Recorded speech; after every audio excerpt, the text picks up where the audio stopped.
नमस्कार, मैं अशोक कुमार पांडे और स्वागत है आपका टीसीएच पर। कल जो रिपोर्ट आई है US China economic security review commission की, वो रिपोर्ट दरअसल मोदी सरकार के ऊपर एक बड़ा तमाचा है। जितने दावे मोदी जी ने लगातार किए हैं भारत की जीत के, भारत के ये होने के, भारत के वो होने के, हमने विश्व गुरु बना दिया, हमने ताकतवर बना दिया, हमने मजबूत बना दिया, अभी तक तो भारत बड़ा कमजोर था, ये था वो था, हमारे आने के बाद दुनिया में भारत की इज्जत बढ़ गई, ये सारी बातें उस एक रिपोर्ट से झूठी साबित हो गई, पूरी तरह से झूठी साबित हो गई। सिर्फ इतना नहीं है कि उस रिपोर्ट में यह लिखा हुआ है कि पाकिस्तान भारत के ऊपर भारी पड़ा। सवाल यह है कि इस तरह की रिपोर्ट बनी, यह आपके डिप्लोमेसी का बड़ा फेल्योर है। सवाल यह है कि आपने एक और एडवोकेसी ग्रुप को हायर किया था, वहां पर करोड़ों रुपए खर्च किए जा रहे हैं आपकी, पता नहीं आपकी इमेज बनाने के लिए या भारत की इमेज बनाने के लिए, और उसके बावजूद अमेरिका की संसद में एक ऐसी रिपोर्ट पेश की जाती है जो आपको हारा हुआ और कमजोर दिखाती है। और सिर्फ इतना नहीं, इतना भी होता तो चलो मान लेते हम। पहलगाम के हमले को आपने आतंकवादी हमला बताया, आपने कहा कि पाकिस्तान इसमें शामिल था, लेकिन हालत यह है कि आप ना तो कोई सबूत इकट्ठा कर पाए, ना तो इंटरनेशनल कम्युनिटी को कोई सबूत आप दे पाए, और ना ही आज तक जब मैं ये वीडियो बना रहा हूं तब तक आप पहलगाम में जिन लोगों के ऊपर आरोप था, जिनके पहले स्केच जारी किए गए, फिर एनआईए ने कह दिया ये लोग नहीं हैं, उनमें से किसी को, यानी पहलगाम के हमलावरों में से किसी को भी आप गिरफ्तार नहीं कर पाए। थोड़ा पीछे जाएं तो पुलवामा के मामले में भी यही हुआ कि पुलवामा के हमलावरों को आज तक आप दुनिया के सामने उरिया नहीं कर पाए, दुनिया के सामने पब्लिक नहीं कर पाए कि ये लोग थे जिन्होंने पाकिस्तान से आकर पुलवामा में विस्फोट किया, ये लोग थे जिन्होंने पाकिस्तान से आकर पहलगाम में हमला किया। और यही वजह है कि अमेरिका के इस रिपोर्ट में पहलगाम पर हुए हमले को आतंकवादी हमला नहीं माना गया, स्थानीय विद्रोह माना गया, लोकल रिबेल माना गया कि कश्मीर की आजादी के लिए जो लोग रिबेल हुए हैं, लड़ाई लड़ रहे हैं, उनका यह काम था। किसी ने यह नहीं माना कि यह आतंकवादी हमला था। G20 में चले गए हैं मोदी जी हाथ हिलाते हुए दक्षिण अफ्रीका में। अब दक्षिण अफ्रीका से तस्वीरें आएंगी, गले मिलते हुए तस्वीरें आएंगी, हाथ मिलाते हुए तस्वीरें आएंगी, भाषण देते हुए तस्वीरें आएंगी, और पूरा गोदी मीडिया एक बार फिर से साबित करने में लग जाएगा कि दुनिया में मोदी जी का डंका बज रहा है। हिंदुस्तान में G20 हुआ था, ऐसा लग रहा था कि मोदी जी ने कोई वर्ल्ड वार जीत लिया है, और जिसके चलते पूरे देश में सेलिब्रेशन हो रहा है। बड़े बड़े होर्डिंग, बड़े बड़े फोटो, दुनिया के सबसे मशहूर नेता, फलां ढिमका, ये वो सब लगा हुआ था। जबकि हम जानते हैं कि G20 की जो प्रेसिडेंसी होती है, चेयरमैनशिप होती है, वो रोटेशन में आती है। एक के बाद एक का नंबर आता है, जिसका नंबर आता है वो प्रेसिडेंट यानी कि चेयरपर्सन बन जाता है।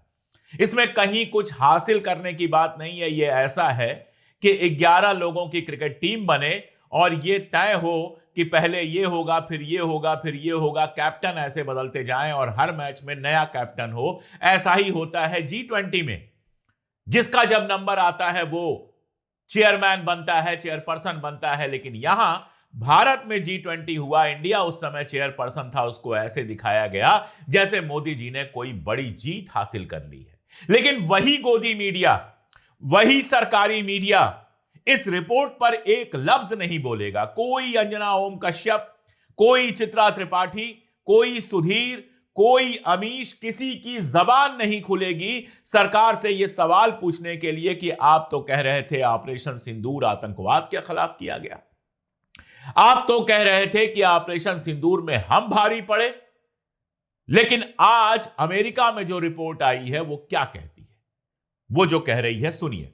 आपके सामने इस रिपोर्ट का एक पन्ना लगा हुआ है, जिसको मार्क किया है, उसकी पहली लाइन में पढ़ता हूं। Pakistan military success over India in its 4-day clash showcased Chinese weaponry. ये इस रिपोर्ट में लिखा हुआ है। जिन लोगों के मैंने नाम लिए गोदी मीडिया के, क्या किसी की हिम्मत है कि इस पर डिबेट करा ले? भारतीय जनता पार्टी के प्रवक्ता को बुलाकर यह सवाल करने की किसी की हिम्मत है कि अमेरिका में ऐसी रिपोर्ट कैसे छपी? आप ऑपरेशन सिंदूर के फोटो लगाकर, पोस्टर लगाकर, पेट्रोल पंप पे, घरों पे, हर जगह पोस्टर लगा के आप जीत का ऐलान कर रहे थे। फिर कैसे छप गई ये रिपोर्ट अमेरिका के अंदर, और वो भी कोई ऐसा नहीं है किसी इंडिविजुअल ने रिपोर्ट लिखी हो, संसद के अंदर ये रिपोर्ट पेश की गई। इस रिपोर्ट का जो मकसद था वो इसके नाम से क्लियर होता है, US China economic and security review commission, यानी कि यूएस और चाइना के बीच में जो स्थिति है सिक्योरिटी की, जिस तरह से दोनों हथियार बना रहे हैं, उसका क्या इस समय कंडीशन है, यह जानने के लिए यह रिपोर्ट आई थी कि चाइना कितना, यूएस के मुकाबले चाइना जो हथियार बना रहा है वो कितने पावरफुल हैं वगैरह वगैरह। और उसमें एग्जाम्पल के रूप में लिया गया कि चूंकि पाकिस्तान को 80% के आसपास हथियार चाइना से मिलते हैं, पाकिस्तान और हिंदुस्तान के बीच में जो क्लैश हुआ उसमें पाकिस्तान ने चाइना के हथियार यूज किए और उनसे वो सक्सेसफुल रहा भारत के हथियारों के मुकाबले में। लेकिन निकल के बात यह आती है कि इस पूरे लड़ाई को, इस क्लैश को कहीं से आतंकवाद से नहीं जोड़ा गया। और यह हमने पहले भी देखा कि दुनिया के तमाम सारे जो अलग अलग फोरम हैं उन पर जब मीटिंग हुई तो किसी ने यह नहीं माना कि पहलगाम का हमला आतंकवादी हमला था। क्यों नहीं माना? मैं आपको ले चलूंगा मुंबई में जब ताज पर हमले हुए थे उस घटना पर ले चलूंगा। मोदी के मंत्री बहुत बड़ी बड़ी बातें करते हैं कि हमने तो हमला कर दिया, उस समय भारत ने कुछ नहीं किया। उस समय भारत ने क्या किया वो मैं बताता हूं आपको। वैसे आप जानते भी होंगे अगर इन चीजों में आपका इंटरेस्ट होगा। भारत ने फालतू का हमला करने और शोर मचाने की जगह डोजियर बनाए।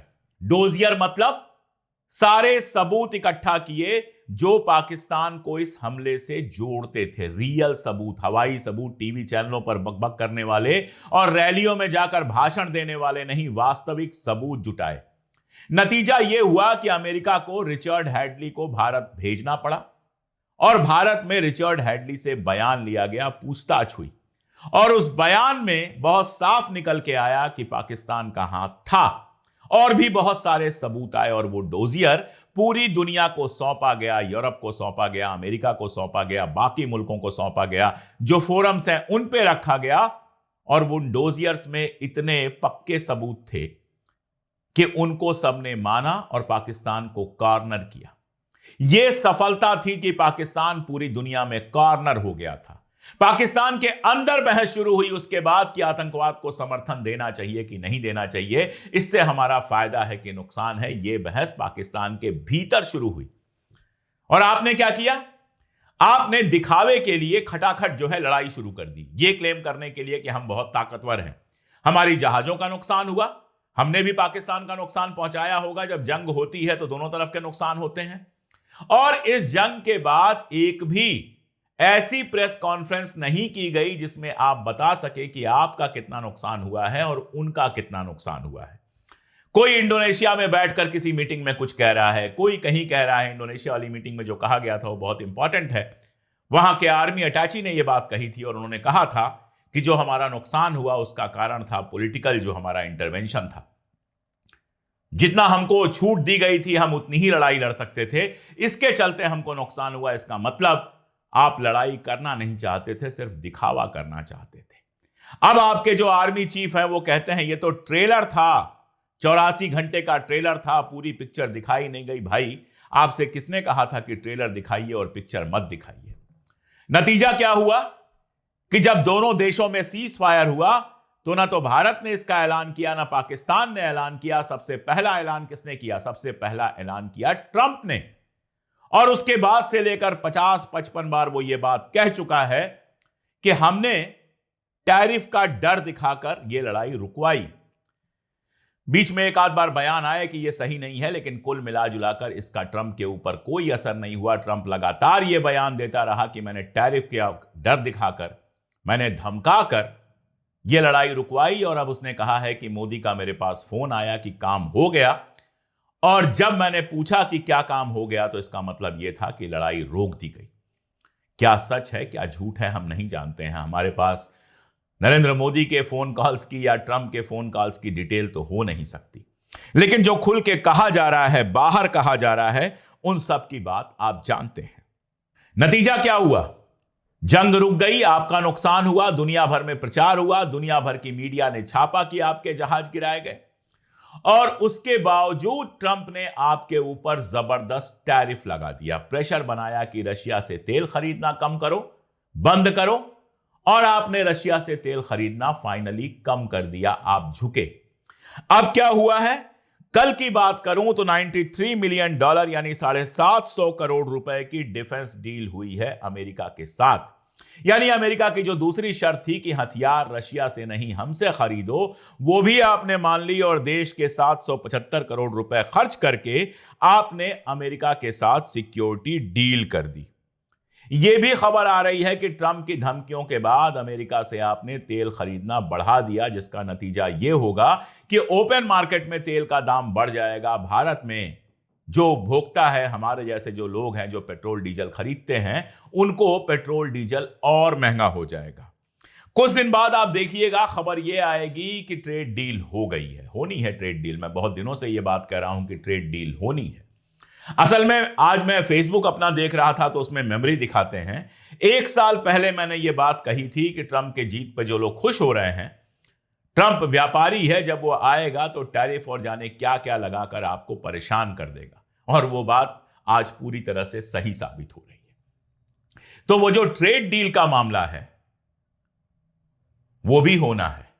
और उसके बाद अमेरिका की सस्ती सब्जियां, अमेरिका का दूध, जिसका बड़ा हिस्सा नॉन वेजिटेरियन दूध होता है, क्योंकि गायों को जो चारा खिलाया जाता है वो नॉन वेजिटेरियन चारा होता है, इसलिए उसको नॉन वेजिटेरियन दूध कहते हैं। वो हमारे मार्केट में भर जाएगा और हमारे किसानों के लिए, बुनकरों के लिए, डेयरी वालों के लिए जीना मुश्किल हो जाएगा।